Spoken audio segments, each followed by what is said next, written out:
Is hit record, and we are off to the races. Bill, again, welcome to the Lives of the Saints. This is like episode 5 or something, where we talk to members of St. David's and really kind of get to know them from their I almost want to say from a spiritual point of view, but I kind of think that everything's spiritual. I think all that we say, all that we do has spiritual ramifications. When people say they listen to Christian music, I understand they're listening to music that may have scripture or scriptural allusions in it. But at the end of the day, I think we know that God uses everything, and everything comes from God. And, if you're going to draw closer to God by hearing raindrops keep falling on my head, that's totally possible. Right. So, Bill, once again, welcome to the Lives of the Saints. And I'd like to take a moment for and ask you first and foremost about the spiritual underpinnings of your upbringing. And could you tell us where you grew up and what your religious leanings were? Right. First of all, my mother was very religious, and I was brought up in Ottawa, Ontario, which is the capital of Canada. And I belonged and was confirmed and baptized at St. Luke's Anglican Church, which was up the hill and a few blocks down from where I lived. And that's where I had my I went to Sunday school and Bible study and that sort of thing. But as years went on, I got away from the church, and I mean, really away from it. I never, it used to be once or twice a year, Christmas, the usual Easter. But I related Christmas with Christmas gifts, not really thinking of what it actually meant. And Easter, it was the chocolate bunny or the chocolate Easter egg, And then when you get away from the church, you forget everything.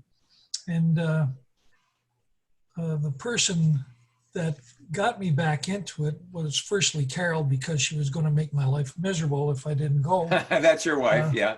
But she was working in Southfield with one of the original members of St. David's, June Dietrichak. Yeah. And she kept raving about you, and we should come and try it. And then Carol insisted that we go, and I tried to push it off, but she would have none of that. So we went, and the funny thing is, the first time we went, you walk in the door and you're a stranger, you don't know anybody, but we went in there and everybody was so nice. It was like you were jumped by a bunch of people, and it was kind of different and neat. And we enjoyed the service very much. So the next week, we said, well, let's go again. And we've been coming ever since. And that's quite a while ago. That's 9 yeers. Yeah, that's a little while ago. And the thing is, when I don't go to church now, I feel funny, So it's a different kind of feeling. Sure. Now, the growing up in Ottawa, and certainly you were, shall we say, dragged to church, or you were invited to church or escorted to church at your mother's or your parents' big request there. Do you remember? Yeah. Do you remember any God moments, any times when you perhaps felt the presence of God? The thing is about God moments, you have them and you don't know you've had them until later on. Yeah. I'll give you an example. When I was playing hockey and we were on the road, we were flying from Baltimore, where I was playing that year, and we were flying into Cleveland. And we were landing at the airport, Lake Airport. And you only have one runway, which is parallel with the lake. Yeah. And it was a kind of a bumpy flight. We had some turbulence, and we were only flying in a twin-engine prop plane, a Convair 320, I think it was. But anyway, when we went to land, the first time around, he was all set to land, but the wind was blowing so hard he couldn't line the plane up with the runway. So he did a go around, and when he did the go around, he brought up the landing gear and lined up the runway from the other end, because it didn't matter which end you landed from, because it's just a crosswind. It was going the same way. But I remember coming into land, and I heard the landing gear go down and everything, and it got really quiet and smooth, no buffeting, nothing, just smooth, like you're in a smooth glider coming in. And I remember looking out the window and seeing the taxi lights going by. And then the wheels came down and hit the runway, and bang, the landing gear collapsed. So we hit the runway and bounced up in the air and started sliding down the runway. Fortunately, we had a pilot who knew what he was doing, and he fixed the tail rudder so it took us off instead of staying on the pavement, because I was sitting over the wing and I was looking out and I see nothing but flames shooting by. And he got us off onto the, by the taxi lights where it was all grass. And we slid and slid and slid. I thought we were never going to stop, but the only thing was, at the end of the runway is the lake, But I remember sitting in my seat, and because Carol was pregnant with our first child at the time, and I remember sitting there pulling my seatbelt tight, and the thing going through my mind was, I'm never going to see my child, And that was a God moment to me, because when it's all over, we survived, So things come like that, and you don't look at them as God moments, but they were. Yeah. And what do you remember feeling as you departed from that plane? Shock. I mean, normally when you step out of a plane, you figure, well, I knew the landing gear had collapsed, so I figured it'd be about a 3-foot jump. But when the stewardess opened the door and we took a step out, it was less than a foot. And I thought, man, we dodged one here, So. My goodness, did you make any of those promises we make sometimes like that? Like, I'll go to church next week, or I'll quit drinking or something? Nothing entered my mind like that, because I wasn't going to church. I wasn't a spiritual person at that time. I was gung-ho on other things. Yeah.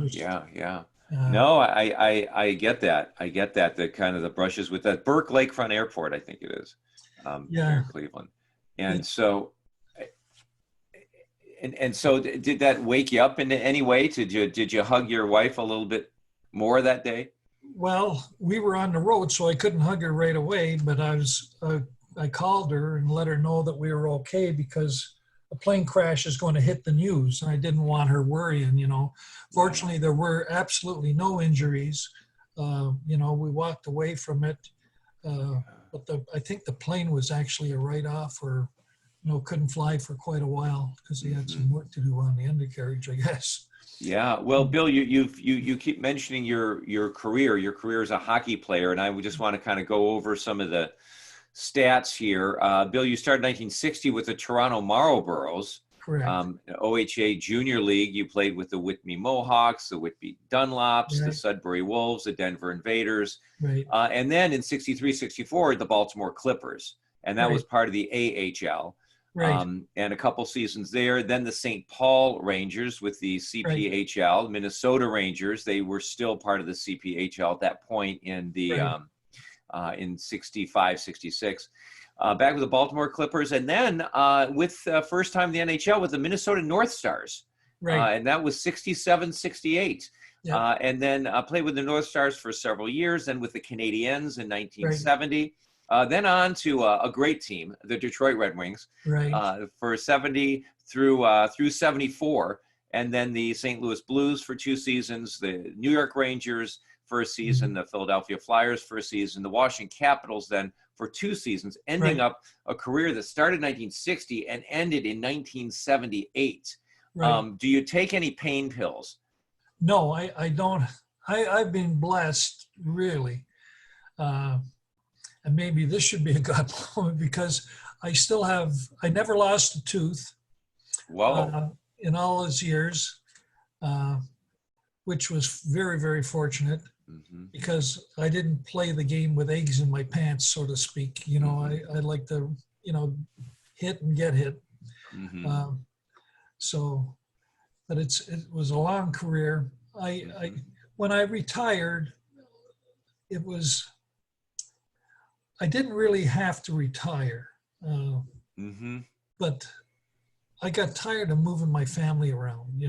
Yeah. I got Yeah. traded quite a few times in my career, sometimes deserved. Most times that I was traded is just the luck of the draw. I was involved in some very large trades, with big name players, Yeah. and uh, so when you're when that happens, it's not the way you played or underperforming or anything Right. else, but Yeah, when it's the got guy, everything to do with what the owners and the management sees will bring us a Stanley Cup, and we may that's trade our best player for doing that. We may trade our worst. It does no reflection on you. two of the trades I was involved with was the first one was Andy Bathgate and Don McKenney, two really fine hockey players. Andy Bathgate was a superstar for the Rangers, Hmm. uh, and they got traded to Toronto Hmm. that year, and there was 5 players that got traded for those 2 players, and I just happened to be one of them. Uh, and they won the Stanley Cup that year. And Hmm. then I got traded here to Detroit with Mickey Redmond and another player by the name of Guy Charon. Oh yeah. And Hmm. Frank Mahavlich went to Montreal, and they won the Stanley Cup.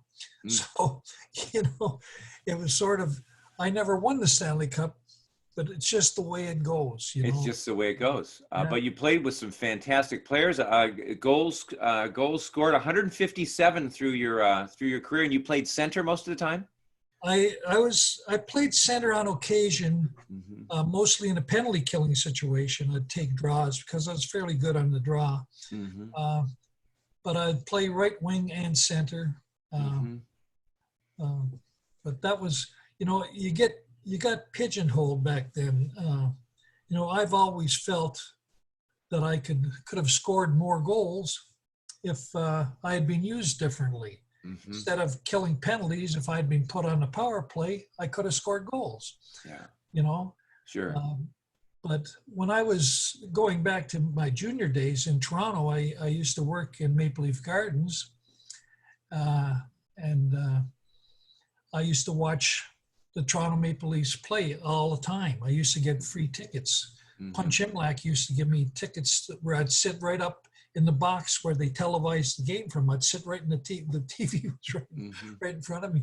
But I used to like certain players, and one of the players I liked was a player by the name of Ron Stewart, who was a great skater, uh, but he was also an excellent defensive player. He killed penalties, and I liked the way he played because I thought it was the right way to play. Hmm.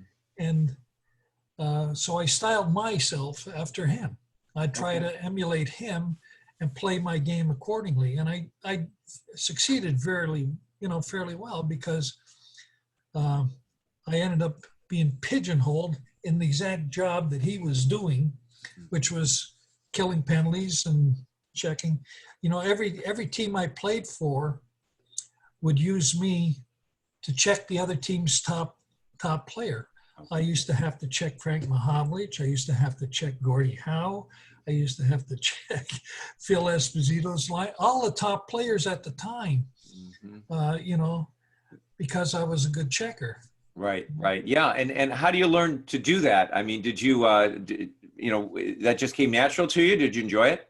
I it got a certain amount of satisfaction, but in retrospect, they used to they're big on plus and minus. It's pretty hard to be a plus hockey player, which means you're on the ice when you're equal strength. But when you're Okay. killing penalties, or even if you're on even strength and you're playing against the top top lines, Mm-hmm. you know, you're going to be on the deficit end of that one, Yeah. you know. So, but I don't regret it. I just resented the Yeah. fact that I wasn't put in a position where they could say, well, hey, he can score goals too. Sure. I scored 29 goals one year in Minnesota Mm-hmm. uh, as a, you know, playing that role. Yeah. So Yeah. if I felt if I had been used on the power play, Mm-hmm. played with more offensive minded players, Mm-hmm. I could have produced more, Yeah. Yeah. you know. Now, But what kind of what made you good, Bill? Were you naturally a gifted athlete? Did you work hard? What are the secrets to your success, if you could name a few? well, number one, I was always a natural skater. Mm.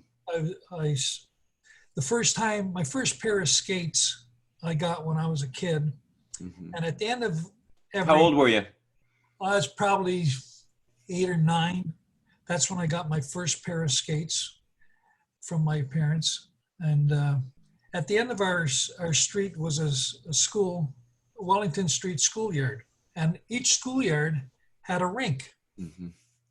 in every Canadian city. That's the way it was back then.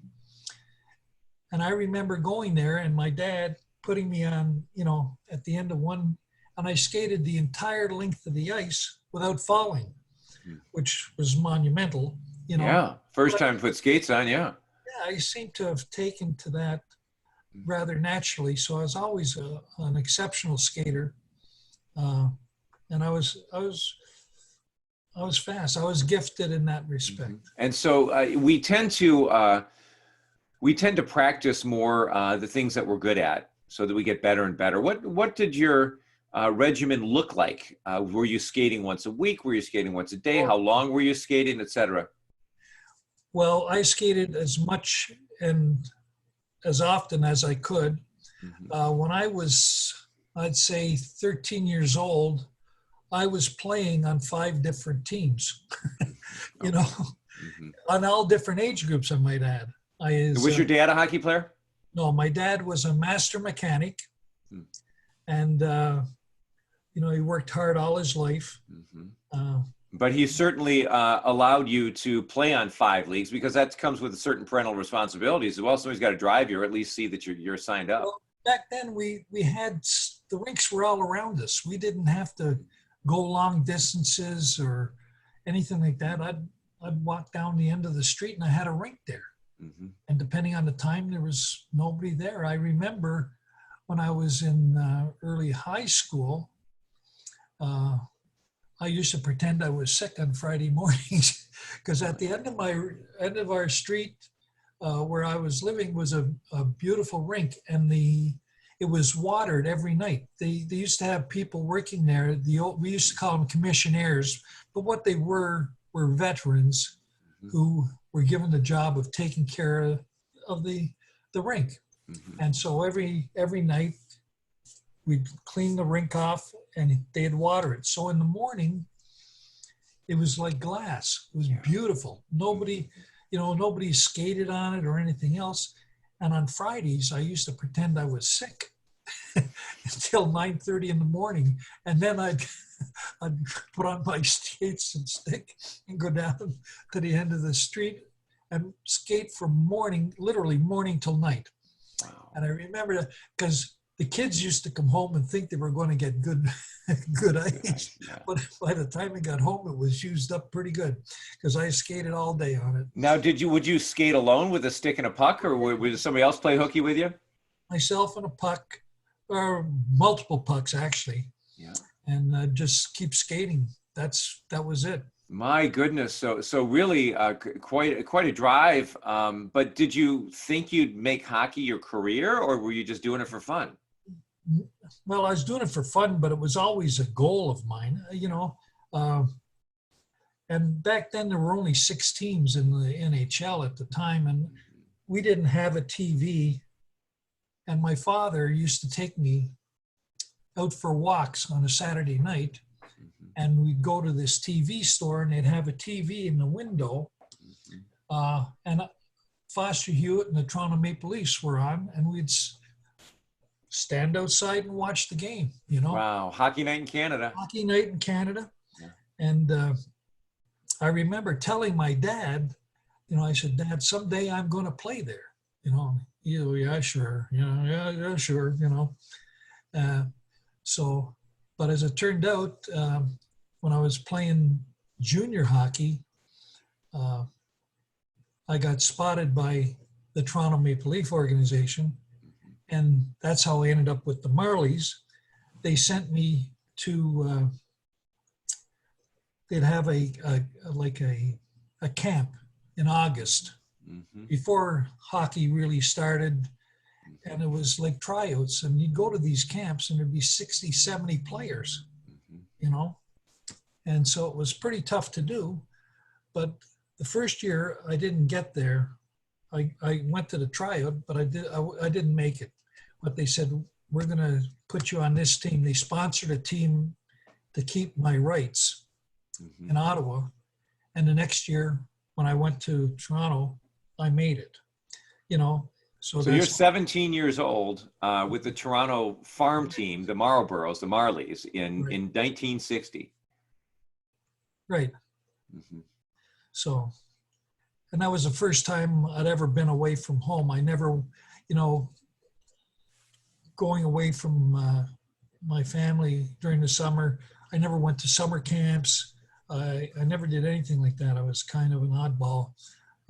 My goodness, 17 years old, 37 games played, 4 goals, 9 assists. Yeah. Not too shabby for a 17-year-old.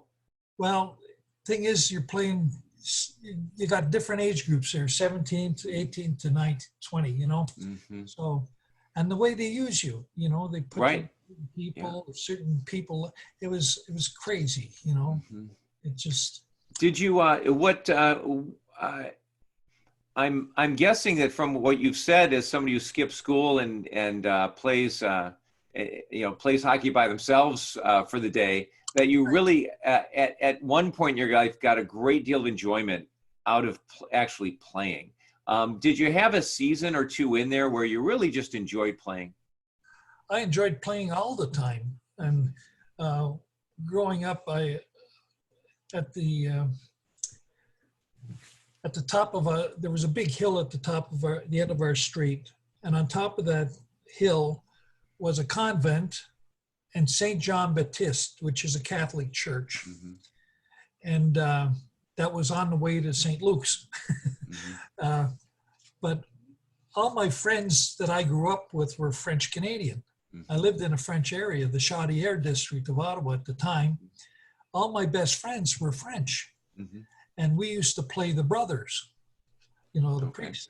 Yeah, the priest. Yeah, I guess I don't know if all brothers are priests, but they're men who take vows and they're religious. They're on the way to becoming priests. Let's put it that way. And we used to play with them on Saturdays, and they were something else. I'm telling you, they used all the bad words.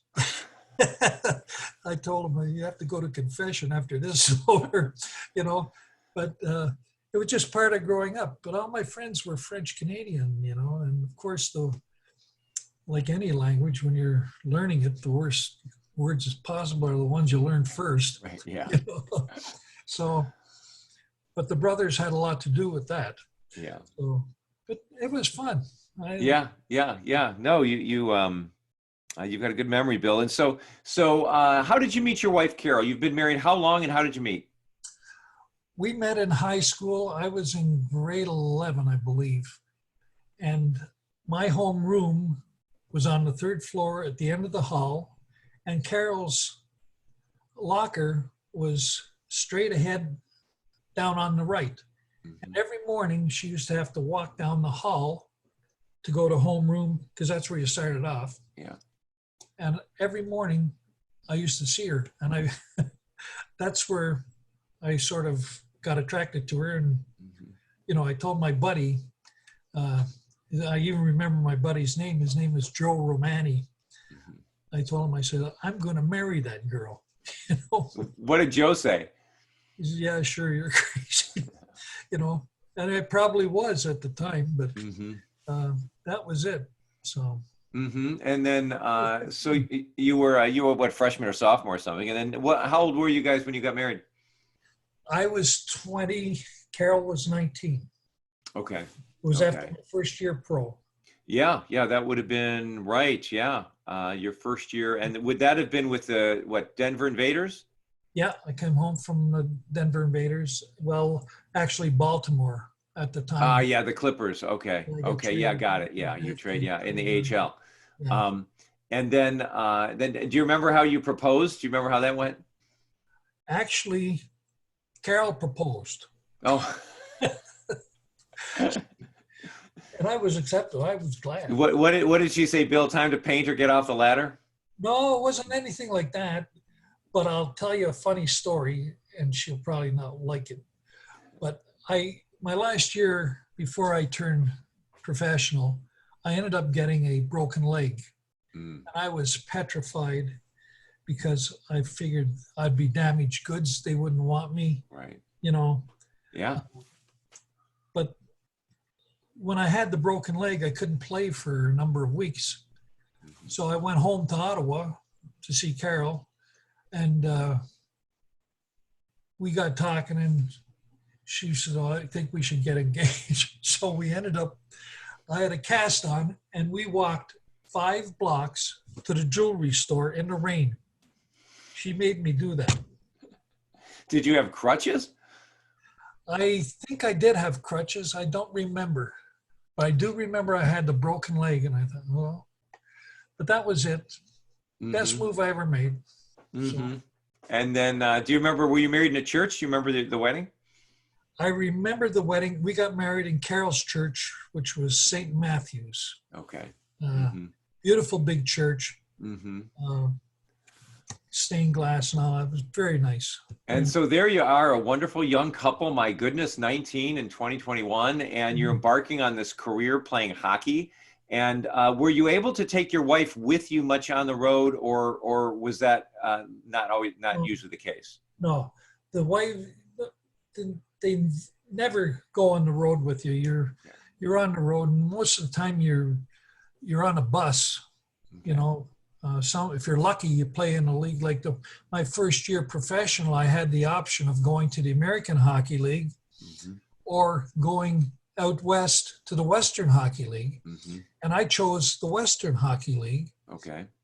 And the reason I made that decision was because in the American Hockey League, you went everywhere by bus. Okay. In the Western Hockey League, you went everywhere by plane. So I made a business decision. Oh my goodness! And so that's when you were with Denver, with the Western Hockey League, and then what did you get traded to the Clippers? Yeah, what happened was that Andy Bathgate trade went down, and I was in Denver, which was Toronto's farm club. Okay. And they sent me from there. So you went to travel by plane to by bus because you went to the AHL after that. Correct. But then when you got into the NHL, which was in '67, that you got back to airplanes. Back to airplanes, yeah. Okay. Okay. But and it's when you're young, you look back, you don't even think of it. You don't even think of it as an obstacle anymore. It was just something you did. I remember when we were playing in St. Paul and Minneapolis. We took a bus from Minnesota, and we went to Tulsa, Oklahoma, got off the bus and played the game, got back on the bus after the game, and drove to Houston, Texas, and played the next night. Oh my gosh. So you were sleeping on the bus from Tulsa to Houston? Yeah. Sometimes. I remember one time, our coach at the time was Freddie Shiro, who used to coach the Philadelphia Flyers. They used to call him Freddie the Fog. He was a great guy, my best coach ever, just a wonderful guy. He got us this hotel in some small town, and we go into our rooms. We got in about 4:00, and the bus was leaving at 8. But he says you need 4 hours, so we get in. I get in my room, and we look over. They had radiators. They didn't have heat pumps like they do today. They had radiators, and tied around the radiator at the where the pipes came up was this rope, and that was your fire escape. In case it got fired, you have Oh to my go gosh. slide down a rope. Oh my That's a true gosh. story. It was hilarious. Only the top spots for you, Bill. Yep. Well, The I have best accommodation. stories like that. It's crazy. Oh my I wouldn't goodness. have And traded anything for the world. wow, so it's from 4 in the morning to 8 in the morning. You guys got 4 hours sleep, then got back on that bus so you could play in Houston. Yeah. And that was the way it was. It wasn't just unique to myself. It was Yeah. unique to every kid or every young player in the league because we all did the same thing. We all had the same schedules and that. Do you have a favorite game or one you remember was like, okay, that was the best game of my career? Uh, Or maybe one of the top three? they all blend together. I remember one night in Oakland where if I would have had any luck at all, I ended up getting 2 goals, but I could have had 6. I mean, literally, I had 2 goal posts and I missed other great opportunities. I could have had 6 goals, easy. Right. But I loved all the games I played. Yeah. Yeah. More rewarding than others. And as you look back, Bill, it's certainly this illustrious career. You and I, we always have the possibility because for nobody is the glass full. The glass is always half full for everybody. For Wayne Gretzky, he could have scored 3 more goals. Yes. I mean, so I mean, I really appreciate that about you. That I mean, you had this long career that people would have. I mean, as you said, you had a broken leg early on. That could have been a game changer. I mean, a career ender. Yeah, it could have been. And so then from hockey, where did you go from there? You had been established in Detroit. You were there from 70 to 74. Then you went on to play for 4 different teams in the next 4 years. Your wife was established in Detroit? Yeah, we had bought our home in Beverly Hills. And that seemed to be the kiss of death. Anytime you bought a home, they'd trade you. It was like they did it for spite. They didn't want you to get too comfortable or something. I don't know. But a lot of times Carol came with us when we lived when I was playing with the Caps, where I ended up with, we lived in Bowie, Maryland, Mm-hmm. Yeah. So it was good for that way. But when the kids get to be school age, it gets a little tougher. You have to think a little differently. Yeah. And so when we retired here to Detroit. Yeah. And then what did you start doing for work? I went into real estate, and then the bottom fell out of that. And then, I went into, I owned not a computer store, a sporting goods store. Oh, okay. Over on Coolidge. Yep. And that I was sort of like in partnership with another guy in Dearborn. Mm-hmm. So, and then you move on, I was almost bust. I was bust, Mm-hmm. and Mm-hmm. I had a home in Ottawa too that we had invested in. And that's what saved our bacon because of, in the NHL, I got in touch with them and they helped me with, how to present myself in interviews and that sort of thing. Mm-hmm. And I went into computer sales when computers were just going on, Oh boy, how fortunate. Yeah, I mean, to tell you how old that is, Father Chris. You remember the operating system, right? BPM.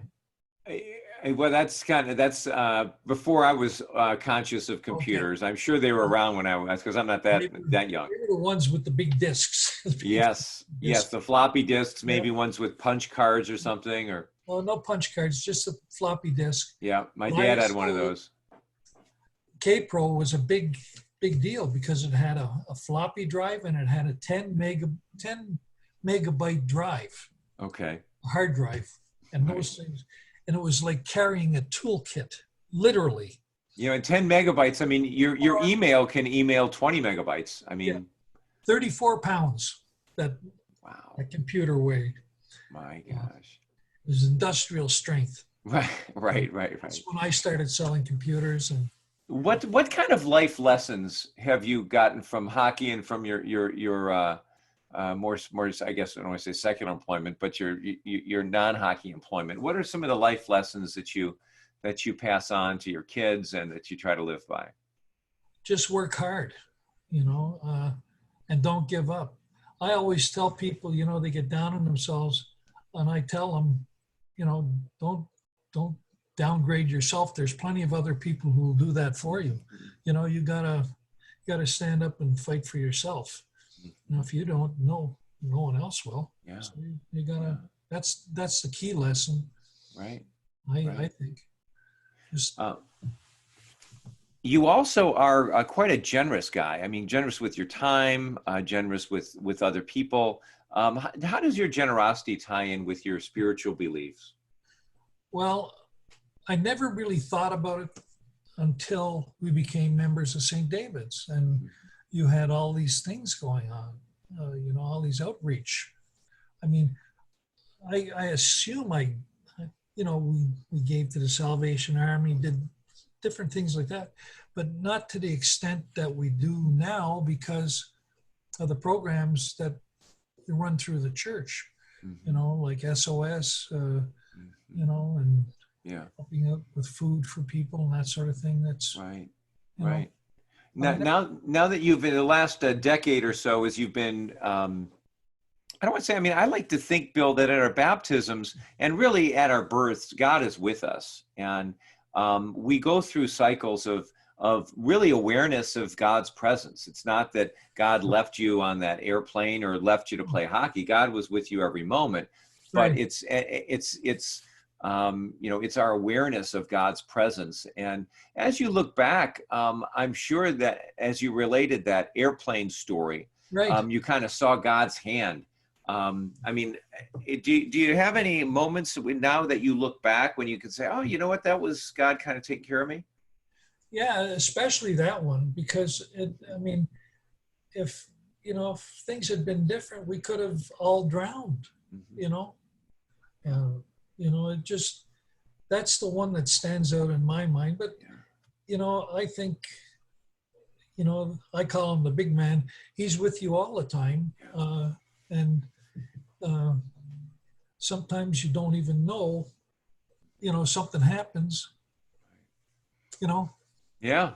So in the last 10 years, then, do you have any practices or activities that make you feel close to God, other than attending church? No, I just, we look at things a little different, I think, Yeah. We see what's going on in the world today. And, people obviously ask, well, if there's a God, why is this going on? Mm-hmm. And that sort of thing. And it gives you cause to stop and think about that. Yeah. But the same person who, this is happening with will provide the cure, Mm-hmm. Yeah. So, sometimes you need a slap up beside the head to wake yourself up, and I'm grateful for everything. We're blessed. Yeah. Carol and I are blessed.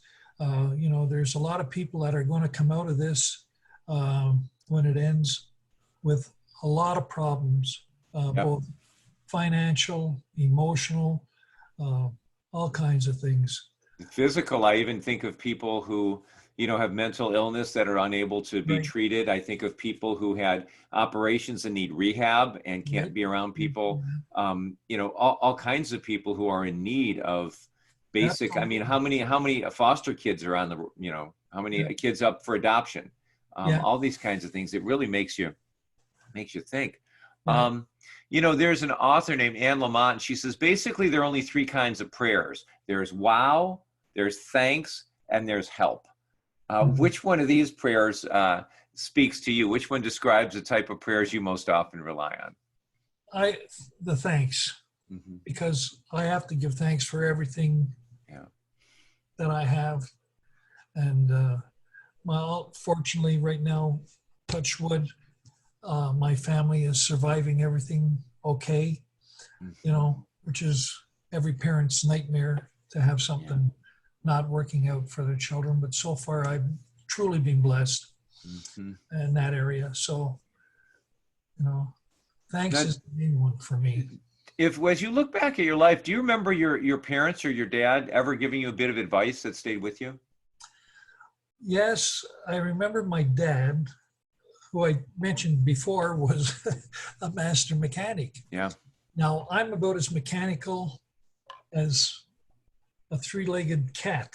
Okay. And I'm terrible. Hmm. But the reason I'm terrible is because my father told me. I remember my dad coming home at night and his fingernails would be full of grease. And he used to stand at the sink, and he had this abrasive stuff to clean his hands. And he told me one time, he says, Bill, he says, if I ever catch you with a wrench in your hand, I'm going to break your arm. Wow. So I stayed away because he worked so hard, and for so little. We Yeah. weren't a wealthy family. Hmm. My dad drove to work. In fact, I don't remember my dad, if we even had a car. I think we did have a car Hmm. later on in life. But Well, my he could dad, certainly fix it. yeah, but my dad drove to work in a motorcycle, not a motorcycle, a motorbike. Mm. That's what my dad went to. Wow. Even in the winter in Ottawa. Yeah. Well, if the roads were okay, otherwise he walked. Hmm. Yeah. So And then what piece of advice would you give your younger self? honest to goodness, I wouldn't change a thing in my life. Mm-hmm. I wouldn't, because so many things in my life could have gone the other way, but they didn't. Mm-hmm. So Mm-hmm. I wouldn't, everybody says, oh, if I'd only done this, if I had only done that. Yeah. But if that goes into effect, everything else changes, Yeah. Yeah. And I happen to like where I am right now. Yeah. And, so I don't think I would change anything else. I really don't. Yeah. Yeah. And but you wouldn't give yourself a little bit of advice to that younger Bill sitting on the bus or something? Would you have said anything? Well, I would have told him probably to go to church more because you can get a lot out of it, Yeah. you. But back then you're stupid. You're Yeah. you're young and you're full of vinegar and you just. Yeah. Yeah. What do they say? The problem with youth is it's wasted on the young. That's very true. Yeah. Very true. Well, just a couple more questions, Bill. We're talking like this because of our pandemic and of our lockdown here. Right. And I'm wondering, have you learned anything about yourself during this time of COVID-19? Anything Well, I about the think world? I've developed a little more patience. I'm usually not a patient person, Mm-hmm. restless, Mm-hmm. but I think I've become a little bit more that way. Yeah. So, And then finally, fill in the blank. As soon as this lockdown is over, I'm going to make a beeline to. I want to have a nice meal with my whole family at a restaurant Mm-hmm. where we don't have to worry about sitting 6 feet apart, or, and being able to just hold, give my granddaughters a kiss or a hug or, Mm-hmm. that sort of thing. You miss that. That's the way it is. I think back, the way our piece goes at church. Yeah. I call it on tour, because I used to go all over the church, but I don't think that'll ever get back to that in our lifetime. I think it's always going to be that way for a long time. Yeah. So we're going to have to do things a little different. So, but that's one of the things I miss. Yeah, being with a family and people around you, like I sit in the same spot I have for years at church. Yeah. The same people around me, and you miss seeing them. Yeah, you do. Talking with them and interfacing with them. It's one thing to email and that sort of, but it's not the same as when you're face to face and no. So. Well, Bill Collins, NHL extraordinaire hockey player, devoted husband, wonderful father, family man, and parishioner at St. David's. Thank you for letting us dive a little bit deeply into the life of a saint. I don't know if we can call me a saint. Well, I feel the same way, Bill. Thank you so much for opening up and for chatting. And I look forward to seeing you in person sometime Yes, soon. I am too. God bless. Bye bye. Bye bye.